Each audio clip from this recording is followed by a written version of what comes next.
परी, परी। उस रोज जब डब्बू ने अपनी दोस्त परी को आवाज लगाई, परी, परी चलना खेलने चलते हैं, तो उसका कोई जवाब नहीं आया। इसीलिए डब्बू उसके घर के अंदर चला गया। अंदर जाने पर उसे पूरे घर में अंधेरा दिखा, तो वो आवाज लगाकर परी को ढूंढने लगा। परी, परी तुम कहाँ हो? चलना खेलने चले। और ये घर में इतना अंधेरा क्यों किया है? परी तो जवाब ही नहीं दे रही। अंदर जाकर देखूं क्या? डब्बू, डब्बू। परी,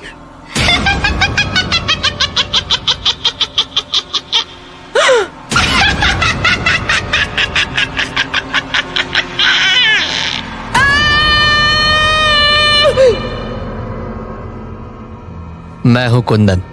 उस रोज मैं अपने घर के बाहर खड़ा था, तभी मेरे पास डब्बू दौड़ता हुआ आया। अरे डब्बू, क्या हुआ तुझे? ये भागा भागा कहाँ से आ रहा है?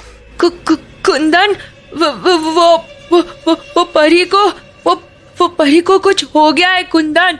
कुछ हो गया है? क्या हो गया है? वो अजीब अजीब हरकतें कर रही है। क्या बोल रहा है डब्बू? साफ साफ बोलना। अरे वो अजीब हो गई है। ना तो वो मेरी बात का जवाब दे रही है और ना मुझसे बात कर रही है। और तो और आज तो वो अजीब तरह से हंस भी रही थी। कुछ तो बहुत बुरा हुआ है उसके साथ। हमें कुछ करना होगा। ठीक है, पर मुझे ये तो बता कि परी ऐसी हरकतें कब से कर रही है? कल तक तो वो ठीक ही थी। अरे कल शाम के बाद ही तो ये सब शुरू हुआ है। क्या मतलब? कल तुझे घर छोड़ने के बाद जब हम दोनों वापस जा रहे थे तो बगीचे वाले बूढ़े पेड़ के पास परी अचानक से रुक गई और मुझसे बोली, डब्बू, तूने वो आवाज सुनी? कैसी आवाज? कोई मेरा नाम पुकार रहा था। नहीं तो, मुझे तो ऐसी कोई आवाज नहीं आई। अजीब है। चल छोड़, घर चलते हैं। परी, परी। डब्बू देख, फिर से आई आवाज। पर मुझे तो नहीं आई। यार परी, चलते हैं ना यहाँ से। ये बूढ़ा पेड़ अच्छा नहीं है। तुझे कोई वहम हुआ होगा। अरे मैं कह रही हूँ ना, आवाज आ रही है। परी, परी। हाँ परी। ओए डब्बू, सामने देख, लगता है आवाज उसी घर से आ रही है। अरे पर वो घर तो जला हुआ है ना। हाँ, पर अंदर जरूर कोई होगा। पर अंदर जाना ठीक होगा क्या? पिछली बार मैं एक जले हुए घर में गया था तो बहुत बड़ा पंगा हो गया था। ओफो, तू बिना कितना डरता है। एक काम कर, तू यहीं रुक, मैं देख कर आती हूँ। अरे पर परी, अगर तुझे कुछ तू चिंता मत कर, मैं अभी गई और अभी आई। उसके बाद परी उस घर के अंदर चली गई। मैं काफी देर तक उसका इंतजार करता रहा, पर वो बाहर ही नहीं आई। पर तभी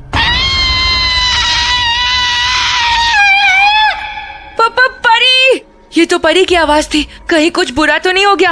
अंदर जाकर देखूं क्या? मैं घर के अंदर ही जाने वाला था कि तभी परी बाहर आ गई। परी, तू ठीक है ना? परी, कुछ बोलना। घर चलते हैं। पर तू ठीक है ना? घर चलते हैं। परी, घर चलते हैं। परी ने उसके बाद मुझसे कोई बात नहीं की। मुझे लगा कि आज वो ठीक हो गई होगी, पर आज तो वो और भी अजीब हरकतें कर रही थी। पता नहीं उसे क्या हुआ है कुंदन। मुझे तो कुछ समझ में नहीं आ रहा। समझ तो मुझे भी नहीं आ रहा। मुझे नानी से ही बात करनी पड़ेगी। तू एक काम कर। क्या? तू घर जा, मैं नानी से बात करके तुझे बताता हूँ। ठीक है। तो उसके बाद डब्बू वहां से अपने घर लौट गया और मैं नानी से बात करने उनके पास चला गया। नानी, कुंदन, क्या हुआ? वो आपसे कुछ पूछना था। पूछ। वो डब्बू है ना, वो बता रहा था कि परी को कुछ हो गया है। क्या हो गया है? वो कह रहा था कि परी अजीब अजीब हरकतें कर रही है और कुछ पूछने पर जवाब भी नहीं देती है, बस अजीब तरह से हंसती रहती है। ये सब कब से हो रहा है? कल से, जब से वो बूढ़े पेड़ वाले घर के अंदर गई है। ओ, अब समझी। तो ये काम चांदनी का है। चांदनी का? कौन चांदनी? वही चुड़ैल जिसने परी पर कब्जा किया है। चुड़ैल? हाँ। पर आपको कैसे पता कि? अरे मुझे सब पता है। जिस घर की तू बात कर रहा है, चांदनी पहले वहीं रहती थी, पर कुछ महीने पहले ही उसे उस घर के अंदर बंद करके जिंदा जला दिया गया था। पर लोगों को ये नहीं पता था कि उस वक्त चांदनी पेट से भी थी। मुझे उसी वक्त समझ आ गया था कि वो लौट कर आएगी। नानी, आप क्या बोल रहे हो? मुझे कुछ भी समझ नहीं आ रहा है। अरे उस घर में अब चुड़ैल का वास है, और वो चुड़ैल कोई और नहीं, चांदनी ही है। जब भी किसी औरत की मौत उसके पेट में पल रहे बच्चे के साथ होती है, तो उसका अंतिम संस्कार बहुत ध्यान से करना होता है, नहीं तो वो औरतें चुड़ैल का रूप ले लेती हैं। चांदनी का कभी अंतिम संस्कार हुआ ही नहीं, इसीलिए वो चुड़ैल बनकर लौट आई है।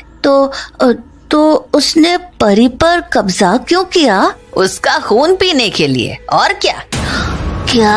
हाँ, और नहीं तो क्या। चुड़ैल का सबसे आसान शिकार बच्चे ही होते हैं।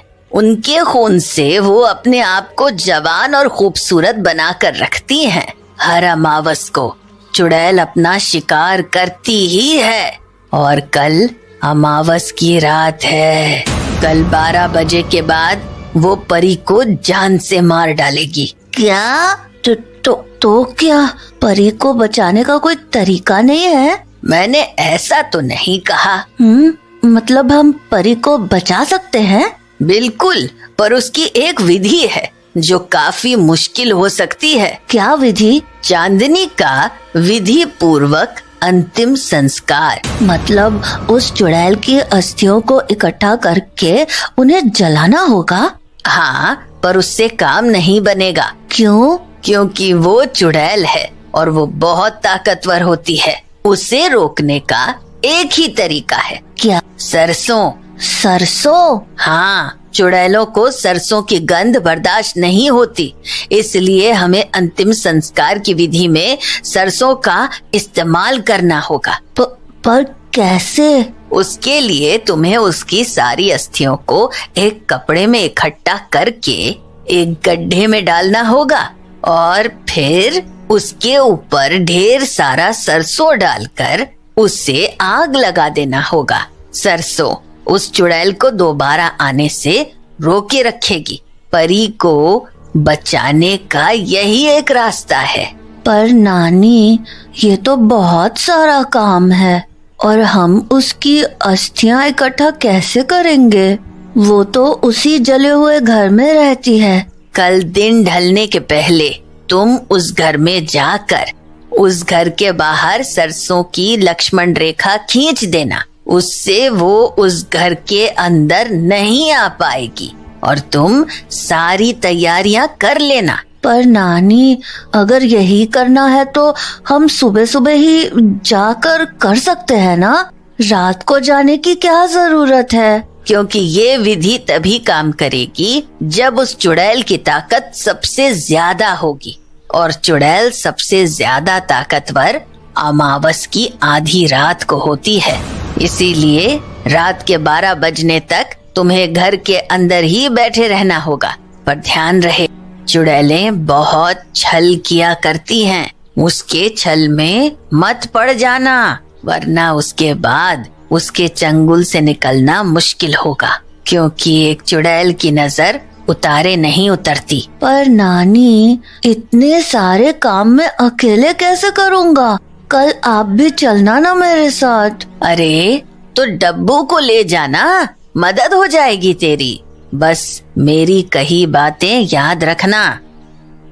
तो नानी की बात मानकर मैं और डब्बू अगले शाम उसी घर के पास चले गए और पूरे घर के बाहर सरसों की लक्ष्मण रेखा खींच दी और घर के अंदर जाकर 12 बजने का इंतजार करने लगे।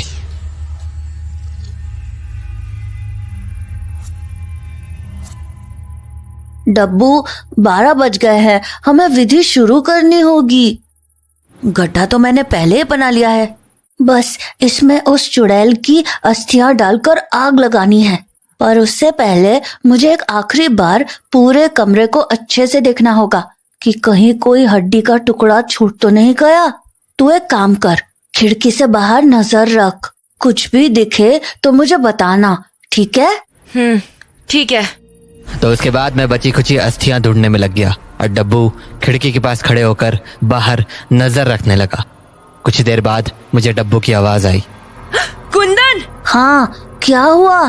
देखना, वहाँ पेड़ के पास परी खड़ी है। क्या? हाँ, और वो एक टक उस पेड़ को देखे जा रही है। रुक, आता हूँ। डब्बू की बात मानकर जब मैं खिड़की के पास गया तो मुझे भी परी पेड़ के सामने ही खड़ी दिखी। ये परी इतनी रात को यहाँ क्या कर रही है, वो भी उस बूढ़े पेड़ के पास? पता नहीं, पर जरूर कुछ गड़बड़ है। एक काम करते हैं, अपना काम खत्म करते हैं। हो सकता है परी अब भी उस चुड़ैल के बस में हो। हाँ, पर नीचे उतारो मुझे, नीचे उतारो। अरे ये परी पेड़ से कैसे लटकने लगी? कुंदन, हमें उसे बचाना होगा।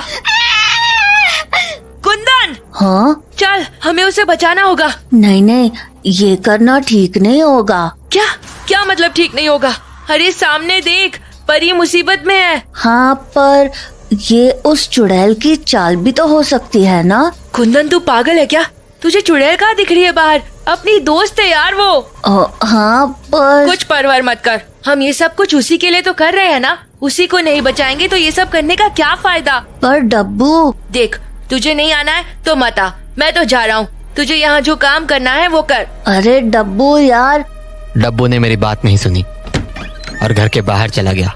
पर मेरे पास अब ज्यादा वक्त नहीं था, तो मैं घर के अंदर बाकी बची अस्थियां ढूंढने लगा। परी, रुक, मैं आ रहा हूँ। डब्बू, हाँ, कहाँ जा रहे हो?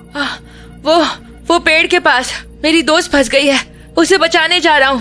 पर आप कौन है? मैं चांदनी। ओह आंटी, चलो ना, प्लीज मेरी मदद कर दो।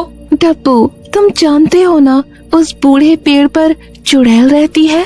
अभी उस पेड़ के पास जाना बिल्कुल भी ठीक नहीं होगा। अरे पर मेरी दोस्त फंस गई है, मैं उसे कैसे बचाऊंगा? देखो, चुड़ैल से लड़ने का एक ही उपाय है, सरसों। हमें उस पेड़ पर पहले सरसों के बीज छिड़कने होंगे, उसके बाद ही हम तुम्हारी दोस्त को बचा पाएंगे। सरसों के बीज? अब वो तो मेरे पास अभी नहीं है, पर अंदर घर पर पड़े हैं, मैं लेकर आता हूँ। अरे तब तक तो बहुत देर हो जाएगी। उस चुड़ैल का क्या भरोसा, वो तुम्हारी दोस्त के साथ पता नहीं क्या कर दे।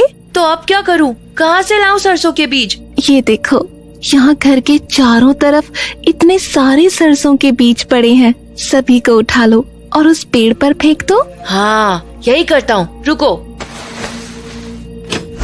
डब्बू, क्या कर रहा है?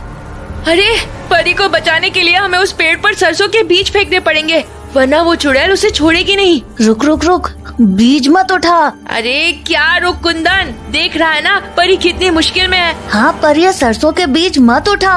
अरे कुंदन, पर डब्बू, जल्दी करो, हमारे पास वक्त बहुत कम है, जल्दी से बीज उठाओ। हाँ, उठाता हूँ। डब्बू रुक। अब क्या है? ये कौन है? ये चांदनी आंटी है, ये मेरी मदद कर रही है। चांदनी आंटी? अरे उस घर में अब चुड़ैल का वास है, और वो चुड़ैल कोई और नहीं, चांदनी ही है। पर ध्यान रहे, चुड़ैलों को छलने की आदत है, उसके छल में मत पड़ना। हाँ, डब्बू जल्दी करो और सरसों के बीज उठाओ, जल्दी। डब्बू रुक, कुछ मत करना। कुंदन यार। डब्बू मेरी बात सुन, अपनी जगह से मत हिलना। मुझे 10 सेकंड दे दे, मैं खुद तेरे साथ परी की मदद करूंगा। बस तू अभी कुछ मत करना, मैं अभी आया। डब्बू को समझाने के बाद मैं भागकर घर के अंदर आया। गड्ढे में मैंने अस्थियां और सरसों पहले ही डाल दी थी, तो मैंने उसमें आग लगा दी।